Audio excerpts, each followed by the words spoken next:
നമ്മുടെ കർത്താവായ യേശു ക്രിസ്തുവിൻ്റെ മഹത്വമുള്ള നാമത്തിൽ എന്നെ കേൾക്കുന്ന ഏവർക്കും സ്നേഹവന്ദനം.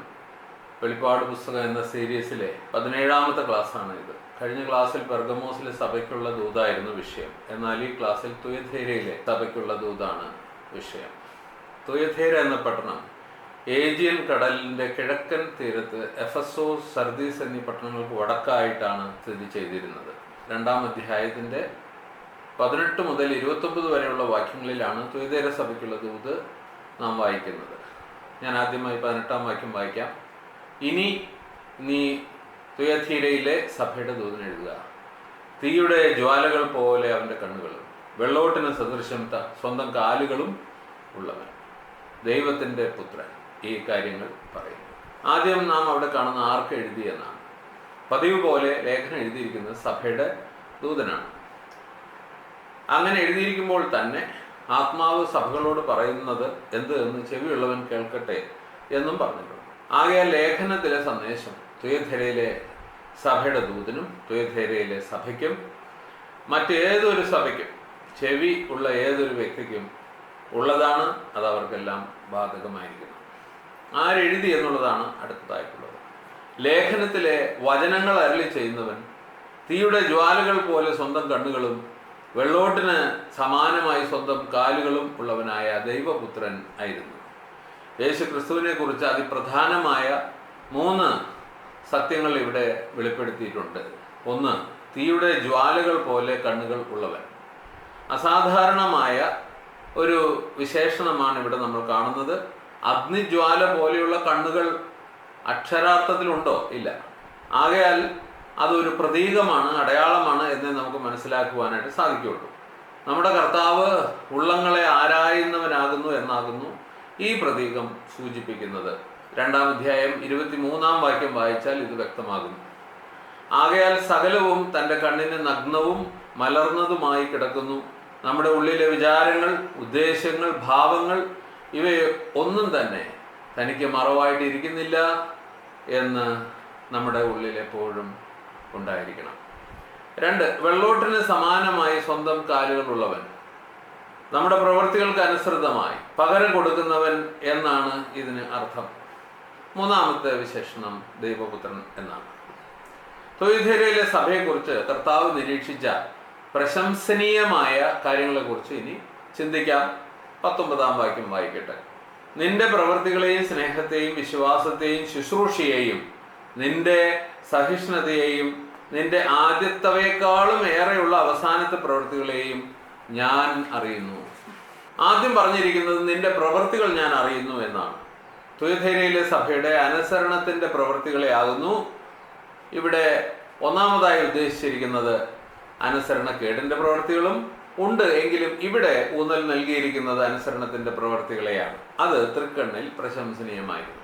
അതുകൊണ്ട് ഇതിൽ നിന്ന് നമുക്കൊരു ബുദ്ധിപദേശം ലഭിക്കുന്നുണ്ട്. നമ്മുടെ അനുസരണത്തിൻ്റെ പ്രവൃത്തികളെ കർത്താവ് വളരെ ആഗ്രഹിക്കുന്നു. എൻ്റെ വചനത്തിൽ നിലനിൽക്കുന്നു എങ്കിൽ നിങ്ങൾ വാസ്തവമായി എൻ്റെ ശിഷ്യന്മാരാകും എന്ന് യോഹന്നാന്റെ സുവിശേഷത്തിൽ പറഞ്ഞിരിക്കുന്ന ആ തിരുമൊഴികൾ അനുസരിച്ച് നമുക്ക് അനുസരണ ജീവിതത്താൽ ഉത്തമ ശിഷ്യന്മാരായിട്ട് ജീവിക്കുവാൻ സാധിക്കും. എങ്കിൽ നമുക്കും തുയഥൈരയിലെ സഭയ്ക്ക് എന്ന പോലെ പ്രശംസ ലഭിക്കും. 2-ാമതായിട്ട് കർത്താവ് പ്രശംസിച്ചു പറഞ്ഞത് നിന്റെ സ്നേഹം ഞാൻ അറിയുന്നു എന്നാണ്. തുയഥൈരയിലെ സഭയിൽ അന്യോന്യമായ സ്നേഹം ധാരാളമായിട്ട് ഉണ്ടായിരുന്നു. ക്രിസ്തുവിൽ അന്യോന്യമുള്ള സ്നേഹത്തെ കർത്താവ് വളരെ ആഗ്രഹിക്കുന്നു. അന്യോന്യ സ്നേഹം ക്രിസ്തു ശിഷ്യന്മാരുടെ മുഖമുദ്രയാണ്. കർത്താവ് പറഞ്ഞു, നിങ്ങൾക്ക് തമ്മിൽ സ്നേഹം ഉണ്ടെങ്കിൽ നിങ്ങൾ എൻ്റെ ശിഷ്യന്മാരെന്ന് എല്ലാവരും അറിയും. ആകയാൽ നമുക്ക് പരസ്പരം സ്നേഹിച്ചുകൊണ്ട് ക്രിസ്തുവിൻ്റെ ശിഷ്യന്മാരായിട്ട് വിളങ്ങാം. തുയഥൈരയിലെ സഭയ്ക്കെന്ന പോലെ അപ്പോൾ നമുക്കും പ്രശംസ ഉണ്ടാകും. 3-ാമതായി പ്രശംസിച്ചു പറഞ്ഞത് നിന്റെ വിശ്വാസം ഞാൻ അറിയുന്നു എന്നായിരുന്നു. തുയഥൈരയിലെ സഭ എടുത്തു പറയത്തക്ക വിശ്വാസം പ്രകടിപ്പിച്ച സഭയായിരുന്നു. സ്തെഫാനോസിനെ കുറിച്ചും ബർണബാസിനെ കുറിച്ചും അവർ വിശ്വാസം നിറഞ്ഞവരായിരുന്നു എന്ന് എഴുതിയിട്ടുണ്ട്. തുയഥൈരയിലെ സഭയുടെ വിശ്വാസത്തെ കർത്താവ് പ്രശംസിക്കുന്നുവെങ്കിൽ അവർ എടുത്തു പറയത്തക്ക വിശ്വാസമുള്ളവരായി തീർന്നതിൽ അവർക്ക് പങ്കുണ്ടായിരുന്നു എന്ന് വരുന്നുണ്ട്. ജ്ഞാനം കുറഞ്ഞവർക്ക് ജ്ഞാനം പ്രാർത്ഥനയാൽ ലഭ്യമാകും എന്ന് യാക്കോബിന്റെ ലേഖനത്തിൽ പറഞ്ഞിരിക്കുന്നു. വിശ്വാസം കുറഞ്ഞവർക്ക് വിശ്വാസത്തിന്റെ നിറവും ആകയാൽ പ്രാർത്ഥനയാൽ ലഭിക്കും. അപ്പസ്തോലന്മാർ കർത്താവിനോട് ഞങ്ങളുടെ വിശ്വാസം വർദ്ധിപ്പിച്ച് തരണമേ എന്ന് ലൂക്കോസ് 17:5 പ്രാർത്ഥിച്ചത് നമുക്കറിയാം. എൻ്റെ അവിശ്വാസത്തിന് സഹായിക്കണമേ എന്ന് കർത്താവിനോട് നിലവിളിച്ച് അപേക്ഷിച്ചിട്ട് സഹായം ലഭിച്ച ഒരുവനെയും നമുക്ക് അറിയാം. ആകയാൽ പ്രാർത്ഥനയാൽ നമുക്ക് വിശ്വാസം നിറഞ്ഞവരായി ജീവിക്കാം. എങ്കിൽ നമുക്ക് ദൈവമുമ്പാകെ പ്രശംസ ഉണ്ടാകും. 4-മതായി കർത്താവ് പ്രശംസിച്ചു പറഞ്ഞത് നിന്റെ ശുശ്രൂഷ ഞാൻ അറിയുന്നു എന്നാണ്. തുയഥൈരയിലെ സഭ ശുശ്രൂഷയിൽ മുന്നിട്ട് നിന്നിരുന്ന ഒരു സഭയായിരുന്നു. കർത്താവിൻ്റെ നാമത്തിൽ വിശുദ്ധന്മാർക്ക് ചെയ്യുന്ന സേവനത്തെ ശുശ്രൂഷ എന്ന് വിളിച്ചു വരുന്നു. വിശ്വാസികളുടെ ഭൗതിക ആവശ്യങ്ങൾ നിറവേറ്റുന്ന ശുശ്രൂഷയുണ്ട്, ദൈവവചന ശുശ്രൂഷയുണ്ട്, സുവിശേഷ ഘോഷണം, ഇങ്ങനെ പലതരത്തിലുള്ള ശുശ്രൂഷകളുണ്ട്. കൊരിന്തിലെ സ്തെഫാനോസിന്റെ കുടുംബവും മറ്റു ചിലരും വിശുദ്ധന്മാരുടെ ശുശ്രൂഷയ്ക്ക് തങ്ങളെ തന്നെ ഏൽപ്പിച്ചിട്ടുള്ളവർ ആയിരുന്നു. അതിൽ നിന്നും നമുക്കൊരു പ്രബോധനം ലഭിക്കുന്നുണ്ട്. പ്രിയരെ, നമുക്കും നമ്മിൽ തന്നെ വിശുദ്ധന്മാരുടെ ശുശ്രൂഷയ്ക്കായി ഏൽപ്പിച്ചു കൊടുക്കാം.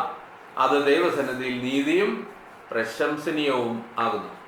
5-മതായി പ്രശംസിച്ചു പറഞ്ഞിരിക്കുന്നത് നിന്റെ സഹിഷ്ണുത ഞാൻ അറിയുന്നു എന്നാണ്. മുമ്പിലത്തെ 3 സഭകളിലും എന്ന പോലെ തുയഥൈരയിലെ സഭയ്ക്കും ക്രിസ്തുവിന്റെ നാമനിമിത്തം കഷ്ടം സഹിക്കേണ്ടി വരുന്നുണ്ടായിരുന്നു. ഇത് അനുസ്മരിപ്പിക്കുന്നത് ക്രിസ്തു യേശുവിൽ ഭക്തിയോടെ ജീവിക്കുവാൻ മനസ്സുള്ളവർക്കെല്ലാം ഉപദ്രവമുണ്ടാകും എന്ന തിമോത്തിക്ക് എഴുതിയ പൗലോസിന്റെ വാക്കുകളാണ്. കർത്താവിന്റെ നിമിത്തം ഉണ്ടാകുന്ന കഷ്ടങ്ങൾ നമുക്ക് സന്തോഷത്തോടെ സഹിക്കാം. അതിനും പ്രശംസയുണ്ട്, വലിയ പ്രതിഫലമുണ്ട്. 6-മതായി പ്രശംസിച്ചു പറഞ്ഞത് നിന്റെ ആദ്യത്തേതിൽ ഏറെയുള്ള അവസാനത്തെ പ്രവൃത്തികൾ ഞാൻ അറിയുന്നു എന്നാണ്. തുയഥൈരയിലെ സഭ പ്രവർത്തിക്കുന്ന സഭയായിരുന്നു എന്ന് മാത്രമല്ല, അതിൽ വർദ്ധിച്ചു വരുന്ന സഭയായിരുന്നു. ഇത് എഫെസോസിലെ സഭയിൽ നിന്നും വ്യത്യസ്തമായിരിക്കുന്ന ഒരു കാഴ്ചയാണ് അവരെ സംബന്ധിച്ച്. അതുകൊണ്ട് അവർ മുന്തി നിൽക്കുന്നു. എവിടെ നിന്ന് വീണിരിക്കുന്നു എന്ന് നീ ഓർക്കുകയും മാനസാന്തരപ്പെടുകയും ആദ്യത്തെ പ്രവൃത്തികൾ ചെയ്യും വേണമെന്ന് എഫെസോസിലെ സഭയോട് ആവശ്യപ്പെട്ടതുപോലെ ഈ സഭയോട് ആവശ്യപ്പെടേണ്ട ഒരു ഗതികേട് വന്നില്ല. എന്നാൽ തുയഥൈരയിലെ സഭയോട് നിന്റെ അവസാനത്തെ പ്രവൃത്തികൾ ആദ്യത്തേതിലും ഏറെയുണ്ട് എന്ന് പ്രശംസിച്ചു പറയുകയാണ് ചെയ്യുന്നത്. ആകയാൽ കർത്താവിന്റെ പ്രശംസ ലഭിക്കുവാൻ നമുക്കും തിരുഹിതപ്രകാരമുള്ള പ്രവൃത്തികളിൽ വർദ്ധിച്ചു വരാം. തുയഥൈരയിലെ സഭയെക്കുറിച്ച് കർത്താവ് നിരീക്ഷിച്ച കുറ്റകരമായിരിക്കുന്ന വസ്തുതകളെ കുറിച്ച് ഇനി ചിന്തിക്കാം. 20-ാം വാക്യം, എങ്കിലും എനിക്ക് നിനക്കെതിരെ ഉണ്ട്. കാരണം തന്നെ തന്നെ ഒരു പ്രവാചകി എന്ന് വിളിക്കുന്നവളായ ഈ സഭയിൽ എന്ന സ്ത്രീയെ നീ അനുവദിക്കുകയും അവൾ പഠിപ്പിക്കുകയും എൻ്റെ ദാസന്മാരെ പരസംഗം ചെയ്യുവാനും വിഗ്രഹാർപ്പിതങ്ങൾ തിന്നുവാനും തെറ്റിക്കുകയും ചെയ്യുന്നു. ആദ്യം വായിക്കുന്നത് എങ്കിലും എനിക്ക് നിനക്കെതിരെ ചിലതുണ്ട് എന്നാണ്.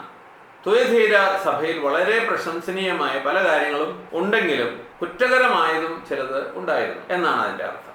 അതിൽ നിന്ന് നമുക്ക് ലഭിക്കുന്ന പാഠം ഇതാണ്: നമ്മുടെ വ്യക്തി ജീവിതത്തിലോ സഭാ ജീവിതത്തിലോ പ്രശംസനീയമായ അനേകം കാര്യങ്ങൾ ഉണ്ട് എന്ന് വന്നാലും അവ കുറ്റകരമായ കാര്യങ്ങൾക്ക് പകരം ആകെയില്ല.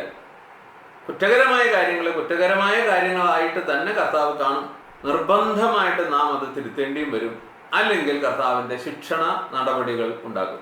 അടുത്തതായി നാം വായിക്കുന്നത് തന്നെ തന്നെ ഒരു പ്രവാചകി എന്ന് വിളിക്കുന്നവളായ ഈസബേൽ എന്ന സ്ത്രീയെ നീ അനുവദിക്കുന്നു എന്നുള്ള ഒരു കുറ്റം ചാർത്തലാണ്. ഇസ്രായേലിലെ രാജാവായിരുന്ന ആഹാബിന്റെ ഭാര്യയായിരുന്നു ഈസബേൽ. അവൾ സീദോന്യ രാജാവായ ഏത്ബാലിന്റെ മകളായിരുന്നു. അവളെ വിവാഹം ചെയ്തതിലൂടെ ആഹാബ് ദൈവത്തിനെതിരെ പാപം ചെയ്തു. അവൻ ദൈവകൽപ്പനയ്ക്ക് വിരോധമായ ഒരു അന്യദേവന്റെ മകളെ അഥവാ അന്യദൈവ വിശ്വാസിയെ ആയിരുന്നു വിവാഹം ചെയ്തത്. ഇത് അവൻ അവളുടെ ദേവനായ ബാലിനെ ചെന്ന് നമസ്കരിക്കുവാനും സേവിക്കുവാനും ഇടയാക്കി. അവൻ അവൾക്കായി ശമര്യയിൽ ബാലിന്റെ ഒരു ക്ഷേത്രവും പണിതു. 1 രാജാക്കന്മാർ 16-ാം അധ്യായം വായിച്ചാൽ ഈ വിശദാംശങ്ങൾ ലഭിക്കും. രാജാവിന്റെ ഈ പാപം അവനെ മാത്രമല്ല ഇസ്രായേലിനെ മുഴുവനും ബാധിച്ചു. അവൾ ദൈവത്തിന്റെ ദാസന്മാരായിരുന്ന ഇസ്രായേൽ മക്കളെ വിഗ്രഹാരാധന ചെയ്യുവാനും വ്യഭിചാരം ചെയ്യുവാനും ഉപദേശിച്ച് അവരെ തെറ്റിക്കുവാൻ നോക്കി വളരെ വിജയിക്കുകയും ചെയ്തു. യഹോവയുടെ പ്രവാചകന്മാരെ അവൾ കൊല്ലുകയും തന്റെ ഭക്തന്മാരെ ഞെരുക്കുകയും ചെയ്തു. ആഹാബിന്റെ ഭാര്യ ഈസബേൽ ചെയ്തതിന് സമാനമായ ഒരു പ്രവർത്തനം തുയഥൈരയിലെ സഭയിലും ചെയ്യുന്നുണ്ടായിരുന്നു. ദൈവത്തിന്റെ ദാസന്മാരായ സഭയിലെ അംഗങ്ങളെ വ്യഭിചരിക്കുവാനും വിഗ്രഹാർപ്പിതങ്ങൾ തിന്നുവാൻ ഉപദേശിക്കുകയും അവരെ തെറ്റിക്കുവാൻ നോക്കുകയും ചെയ്യുന്നുണ്ടായിരുന്നു. ഒരു പ്രവാചകി എന്ന് തന്നെത്താൻ പറയുന്നവളായ ഈസബേൽ എന്ന നിന്റെ സ്ത്രീയെ നീ അനുവദിക്കുന്നു എന്ന് ചില മൂലഭാഷയുടെ അന്തരങ്ങളിൽ നമുക്ക് കാണുവാനായിട്ട് സാധിക്കും. ഈ പ്രസ്താവന സഭയിൽ പ്രശ്നമുണ്ടാക്കിയത് ഒരു സ്ത്രീയായിരുന്നു എന്ന വിവരം മാത്രമല്ല, അവൾ അവിടുത്തെ ദൂതന്റെ ഭാര്യയായിരുന്നു എന്നും സൂചന നൽകുന്നുണ്ട്. ആ അന്തരം ശരിയാണെങ്കിൽ അവൾ സ്വയം പ്രവാചകി എന്ന് അവകാശപ്പെട്ടിരുന്നു എന്നും അതിന്റെ അടിസ്ഥാനത്തിലാണ് അവൾ ദൈവത്തിന്റെ ദാസന്മാരായ പലരെയും വഴിതെറ്റിക്കുവാൻ ശ്രമിച്ചിരുന്നത് എന്നും അതിനാൽ സൂചിപ്പിച്ചിരിക്കുന്നു. അവൾ അത് ചെയ്യുവാൻ സഭയുടെ ദൂതൻ അനുവദിച്ചു എന്നതാണ് ദൂതന്റെ കുറ്റം. അപ്പസ്തോലന്മാർ അല്ലാതിരിക്കെ അപ്പസ്തോലന്മാർ എന്ന് അവകാശപ്പെട്ടവരെ എഫെസോസിലെ ദൂതൻ പരീക്ഷിച്ച് മനസ്സിലാക്കി. അവരെ വ്യാജന്മാർ എന്ന് കണ്ടെത്തി അവരെ ഒഴിവാക്കി. കർത്താവ് അതിന് എഫെസോസിലെ ദൂതനെ പ്രശംസിക്കുകയാണ് ചെയ്തത്. എന്നാൽ ഒരു പ്രവാചകി അല്ലാതിരിക്കെ പ്രവാചകി എന്ന് അവകാശപ്പെട്ടവളെ അനുവദിച്ചത് ഒരു വീഴ്ചയായിട്ടാണ് കർത്താവ് കണ്ടത്. ആകയാൽ കർത്താവിന്റെ ശുശ്രൂഷകരെന്ന് കളവായി അവകാശപ്പെടുന്നവരെ ഒഴിവാക്കേണ്ടത് സഭയുടെ ദൂതന്റെ ഉത്തരവാദിത്തമാകുന്നു. കർത്താവ് വെറുത്തിരുന്ന നിക്കോലാവ്യരുടെ പ്രവൃത്തികളെ വെറുത്ത എഫെസോസിലെ ദൂതന്റെ പ്രവൃത്തിയെ കർത്താവ് പ്രശംസിച്ചു. എന്നാൽ ബാലാമിന്റെയും നിക്കോലാവ്യരുടെയും ഉപദേശങ്ങളെ അനുവദിച്ച സ്മുർണയിലെ സഭയുടെ ദൂതനെയും കർത്താവ് കുറ്റപ്പെടുത്തി. ആകയാൽ സഭയെ പാപത്തിൽ അകപ്പെടുത്തുവാൻ നോക്കുന്ന ഏതൊരു വ്യക്തിയെയും അനുവദിക്കാതെ ഇരിക്കേണ്ടത് സഭയുടെ ദൂതന്റെ കടമയാണ്. വ്യഭിചരിക്കുവാനും വിഗ്രഹാർപ്പിതങ്ങൾ തിന്നുവാനും ഉപദേശിക്കുകയും തെറ്റിക്കുവാൻ നോക്കുകയും ചെയ്യുന്നു എന്നാണല്ലോ കർത്താവ് ആരോപിക്കുന്നത്. ആകയാൽ ഈ കള്ളപ്രവാചകി വ്യഭിചാരം എന്ന തന്ത്രം ഉപയോഗിച്ചുകൊണ്ട് വിഗ്രഹാർപ്പിതങ്ങൾ തിന്നുവാനും അങ്ങനെ വിഗ്രഹാരാധനയിൽ അകപ്പെടുത്തുവാനും നോക്കുന്നവൾ ആയിരുന്നു എന്ന് നമുക്ക് മനസ്സിലാക്കാൻ കഴിയും. സ്ത്രീ സഭയിൽ ഉപദേശിക്കുന്നു എന്ന തെറ്റും നാം ഇവിടെ കാണുന്നു. ആകയാൽ ഒരു സ്ത്രീ മുൻകൈ എടുത്ത് നടത്തിയിരുന്ന ആസൂത്രിതമായ ഒരു പ്രവർത്തനമായി നമുക്കിതിനെ കാണാം. ദൈവജനത്തെ വിഗ്രഹാരാധനയിലേക്ക് നയിച്ച് ദൈവകോപത്തിനിരയാക്കി. ദൈവസഭയെ നശിപ്പിക്കുക എന്നതായിരുന്നു വിരോധിയുടെ ലക്ഷ്യം. ദൈവസഭയിൽ വിഗ്രഹാരാധനയെ കയറ്റി വിടുവാൻ ഇങ്ങനെയുള്ള ശ്രമങ്ങൾ നടത്തുകയും അതിൽ സാത്താൻ വിരോധി വിജയിക്കുകയും ചെയ്തു എന്നതിനുള്ള ഉദാഹരണമാണ് റോമൻ കത്തോലിക്ക സഭ. ദൈവജനത്തെ വഴിതെറ്റിക്കുവാൻ പുരുഷന്മാരെക്കാൾ സ്ത്രീകളെ ഉപയോഗിക്കുവാൻ സാത്താൻ കഴിയും എന്നതുകൊണ്ടാണ്, അവരുടെ ബലഹീനത നിമിത്തം കഴിയും എന്നതുകൊണ്ടാണ് ദൈവസഭയിൽ സംസാരിക്കുവാനോ പഠിപ്പിക്കുവാനോ അധികാരം നടത്തുവാനോ സ്ത്രീകളെ അനുവദിച്ചിട്ടില്ലാത്തത്. ഇത് സൂക്ഷിച്ചാൽ അത് സാത്താന്റെ തന്ത്രങ്ങൾക്കെതിരെയുള്ള ഒരു നല്ല കാവൽ ആയിരിക്കും. 21-ാം വാക്യം വായിക്കാം. എന്നാൽ അവൾ മാനസാന്തരപ്പെടേണ്ടതിന് വേണ്ടി ഞാൻ അവൾക്ക് സമയം കൊടുത്തുവെങ്കിലും അവളുടെ പരസംഗത്തിൽ നിന്ന് മാനസാന്തരപ്പെടുവാൻ അവൾ ഇച്ഛിക്കുന്നില്ല. അതുകൊണ്ട് മാനസാന്തരപ്പെടാത്തവർക്കുള്ള ശിക്ഷയെ സംബന്ധിച്ച് കർത്താവ് സംസാരിക്കാൻ തുടങ്ങി.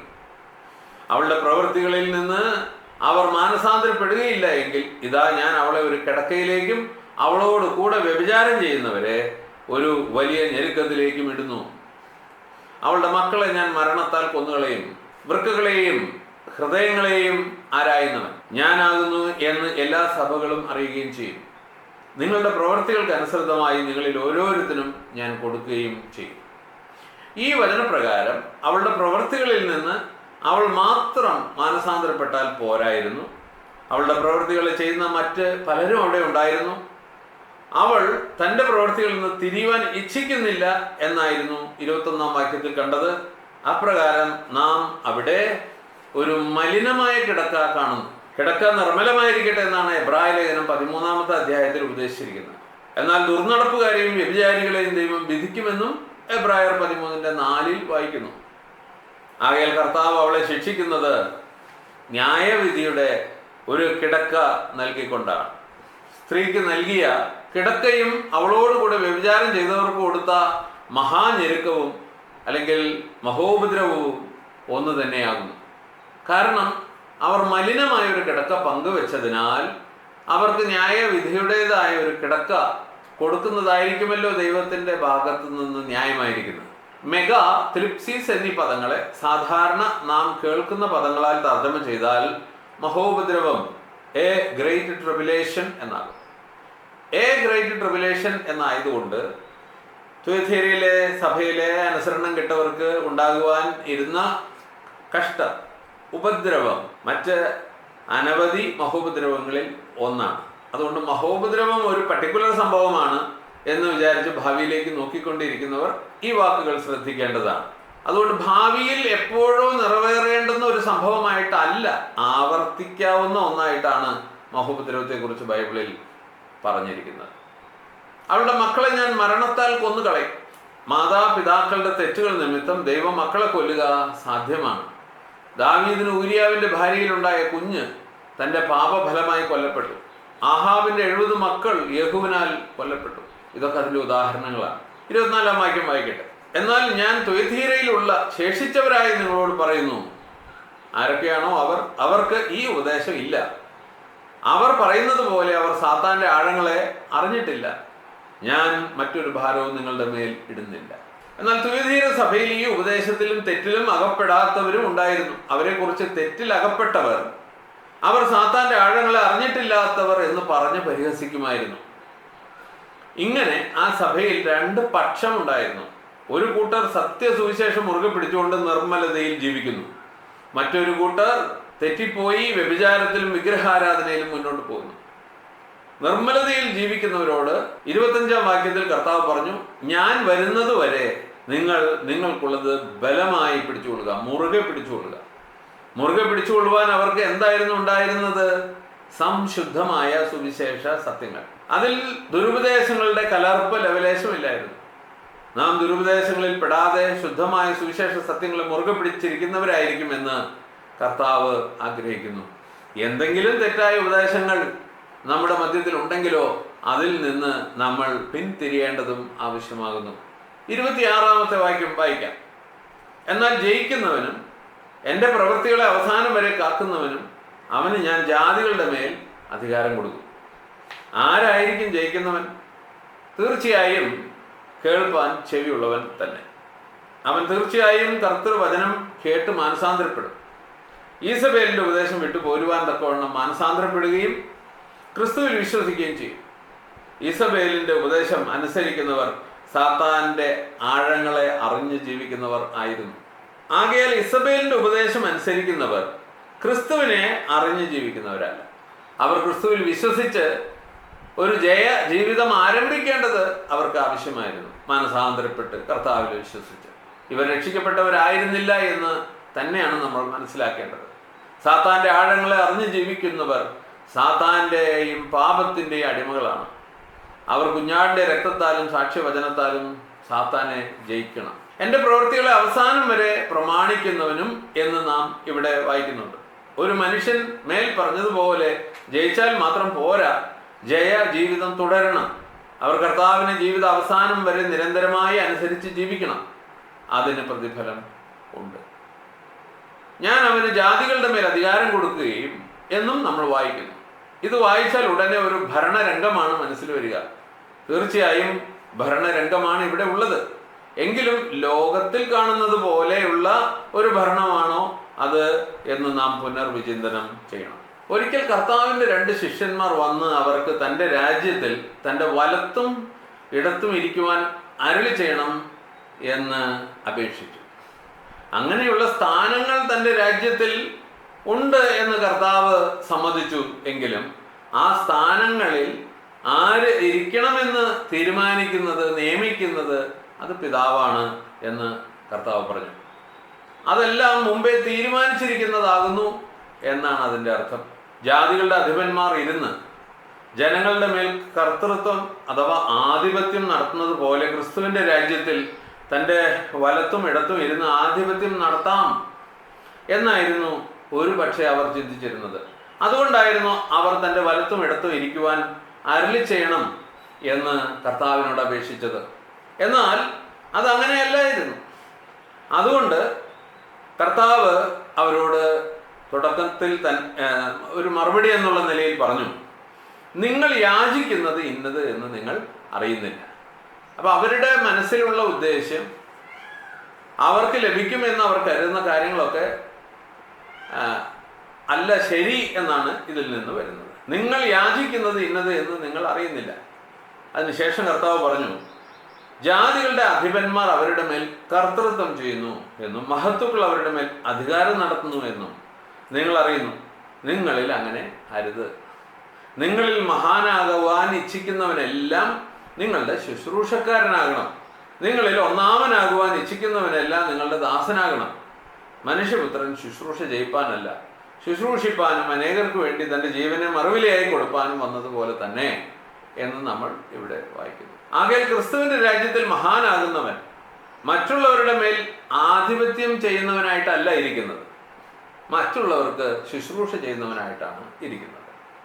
ക്രിസ്തുവിൻ്റെ രാജ്യത്തിലെ ഒന്നാമൻ ആയ ക്രിസ്തു അനേകരെ ശുശ്രൂഷിച്ചു, അനേകർക്ക് വേണ്ടി തൻ്റെ ജീവനെ മറുവിലയായി കൊടുത്തു.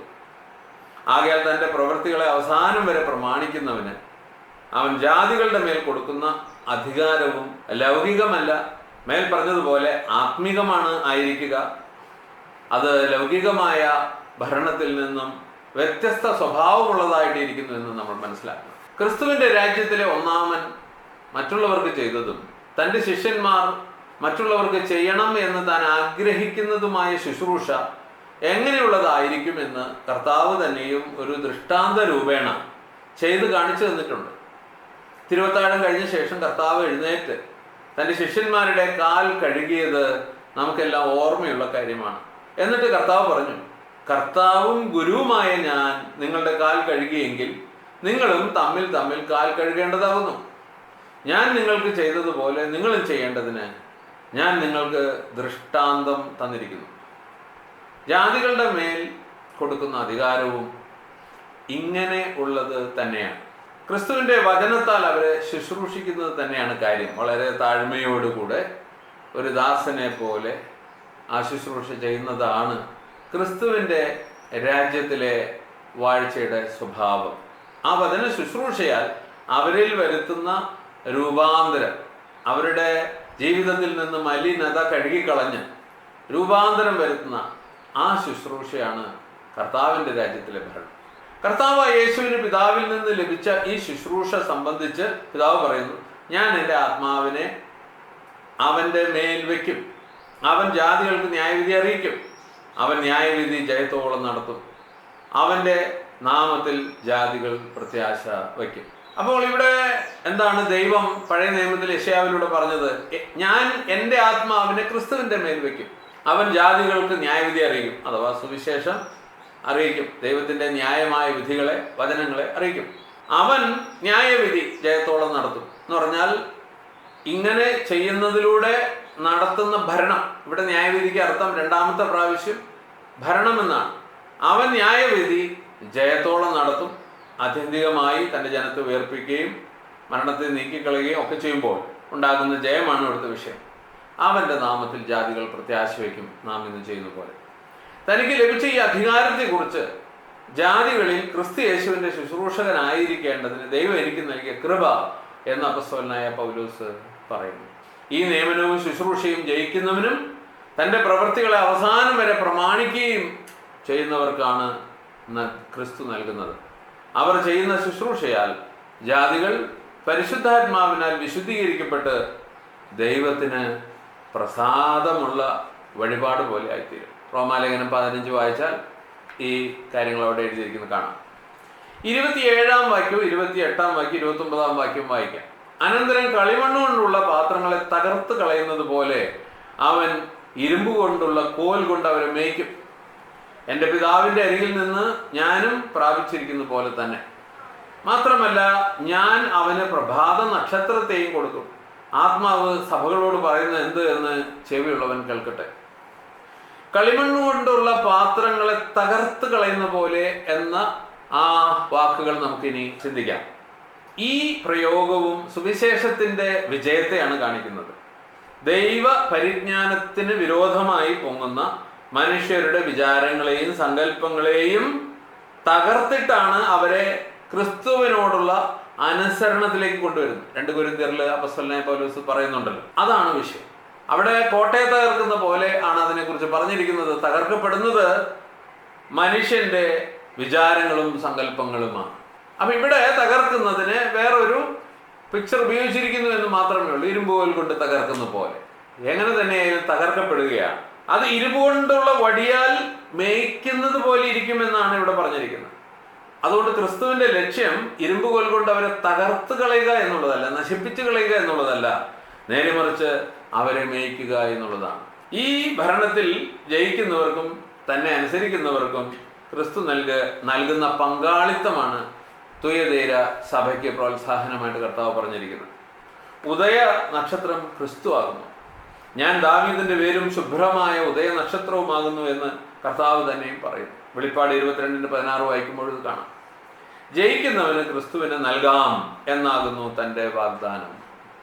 ജയിക്കുന്നവൻ ഈസബേലിന്റെ പ്രവചനങ്ങളെ തള്ളിക്കളഞ്ഞ് യേശു ക്രിസ്തുവിൽ വിശ്വസിച്ച് മുന്നോട്ട് വരും എന്നാണ് ഇവിടെ സൂചിപ്പിച്ചിരിക്കുന്നത്. അവന് ക്രിസ്തുവിനെ ഹൃദയത്തിൽ വസിക്കുവാനായി നൽകാം എന്നാണ് ക്രിസ്തുവിന്റെ വാഗ്ദാനം. റോമർ 8:10 ഈ പദപ്രയോഗം നിങ്ങൾ ശ്രദ്ധിച്ചിട്ടുണ്ടായിരിക്കുമല്ലോ. ക്രിസ്തു നിങ്ങളിൽ ഉണ്ടെങ്കിലോ. അത് കഴിഞ്ഞിട്ട് അടുത്തതായിട്ട് പറയണം, ദൈവത്തിന്റെ ആത്മാവ് നിങ്ങളിൽ ഉണ്ടെന്ന് വരികിൽ. അപ്പൊ ഇത് രണ്ടും സമാന്തരമാണ്, തത്തുല്യമാണ്. ക്രിസ്തുവിന്റെ ആത്മാവ് സമം ദൈവത്തിന്റെ ആത്മാവ്. ആകയാൽ മാനസാന്തരപ്പെട്ട് തിരിഞ്ഞു വരിക, എന്നാൽ ഞാൻ പരിശുദ്ധാത്മാവിനെ നിങ്ങൾക്ക് തരും എന്നാണ് ഇവിടെ പറഞ്ഞിരിക്കുന്നതിന്റെ അർത്ഥം. പരിശുദ്ധാത്മാവ് എന്ന് എഴുതുന്നതിന് പകരം ക്രിസ്തുവിന്റെ ആത്മാവ് എന്ന് പത്രോസും പറഞ്ഞിട്ടുണ്ട്. അവരിലുള്ള ക്രിസ്തുവിന്റെ ആത്മാവ് എന്ന് 1 പത്രോസ് 1:11 വായിക്കുന്നുണ്ട്. ആത്മാവിൽ അവൻ ചെന്ന് 1 പത്രോസ് 3:19 നമ്മൾ വായിക്കുന്നുണ്ട്. ഇനി ക്ലാസ് സമാപിപ്പിക്കുന്നതിന് മുമ്പ് ഓർത്തു വയ്ക്കുവാൻ ചില കാര്യങ്ങൾ ഞാൻ പറയട്ടെ. നമ്മുടെ കർത്താവ് നമ്മുടെ ഉള്ള